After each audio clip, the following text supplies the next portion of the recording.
உத்திராட 2, 3, 4 பாதங்களும், திருவோணம் 4 பாதங்களும், அவிட்டம் 1, 2 பாதங்கள் இருக்கு. ராசி அதிபதி யாருங்க? ஒரு சனி. எல்லாருடைய போக்கு நல்லா இருக்கு. இன்னைக்கு சந்திரன் 6ல் இருக்கு. கொஞ்சம் வேகமா நீங்க வண்டி ஓட்டிட்டு போகும்போது கொஞ்சம் மெதுவா போங்கன்னு உங்க மனைவி சொல்லுவாங்க. நீங்க கோவப்படுவீங்க. அது அவங்க நல்லதுக்கு தான் சொல்றாங்கன்னு புரிஞ்சுக்கணும். அந்த மாதிரி இணையோட கொஞ்சம் முரண்பாடான வார்த்தைகள் வந்து நீங்க ஒழிய மற்றபடி உங்களுக்கு சாதகமான சந்தர்ப்பங்களே ஏற்படும். இன்னைக்கு நீங்களும் சாஸ்திர சம்பிரதாயங்களை மதிப்பீங்க. இப்ப ஈர துணியோடு உட்கார்ந்து சாப்பிடக்கூடாதுன்னு சொல்றாங்க. வடக்கு நோக்கி தொடர்ந்து உட்கார்ந்து சாப்பிட்டா உடல் நிலை சரியில்லாம போகும்னு சொல்றாங்க. இதெல்லாம் நம்ம வந்து ஏற்றுக்கத்தான் வேணும். இப்போ ஒரு பந்தியில சாப்பிட்றோம்னா முதலாள எந்திரிச்சா முதலாள எந்திரிக்கிறவங்களுக்கு எல்லா பாவமும் சேர்ந்துடும் சொல்றாங்க.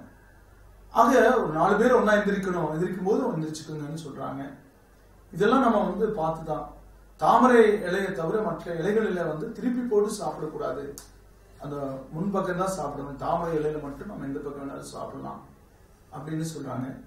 காலையில அதாவது 6 to 6, மதியம் 12 மணிக்கு, மாலை 6 மணிக்கு உணவருந்து கூடாதுன்னு சொல்றாங்க. மற்ற நேரங்கள் தான் உகந்ததுன்னு சொல்றாங்க.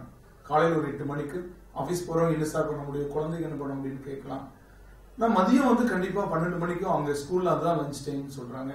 குழந்தைகளுக்கு விட்டுடலாம், பெரியவங்களுக்கு சொல்றேன், ஆபீஸ்ல போறவங்களுக்கு விட்டுடலாம். மாலை 6 மணிக்கு தினப்பிரதோஷ காலம். பிரதோஷ காலத்துல தொடர்ந்து சாப்பிட்டீங்கன்னா உங்களுக்கு வந்து உடல்நிலை சரியில்லாம போகும். நோயில இருக்கிறவங்க, நான் சொல்றது உடம்பு சரியில்லாம படுத்துட்டு இருக்கீங்கன்னு வச்சுக்கோங்க, ஹாஸ்பிட்டல் இருக்கீங்கன்னா தயவு செய்து மாலை 4 to 6 உணவு எடுத்துக்க வேண்டாம். ஏன்னா அது வந்து விஷகாலம்னு சொல்றாங்க. பிரதோஷ காலங்கிறது வந்து விரதம் இருந்து இறைவனை வழிபடக்கூடிய காலம். தினந்தோறும் நீங்க 10 நாளைக்கு ஆரோக்கியமானவங்க, தினந்தோறும் நீங்க வேணா செக் பண்ணி பாருங்க. 4 to 6 சாப்பிட்டுட்டே இருங்க. ஆனா அந்த 11வது நாள் வந்து உங்களுக்கு அந்த நோய் வந்து அந்த உணவு வந்து உணவே வந்து உங்களுக்கு விஷமாயும். அதனால சாயங்காலம் 4 to 6 உணவு இருந்ததை தவிர்த்துக்கலாம் அப்படிங்கிறது பொதுவா. இந்த மாதிரி எல்லாம் யோசிப்பீங்க உத்திராடத்துக்காரங்க.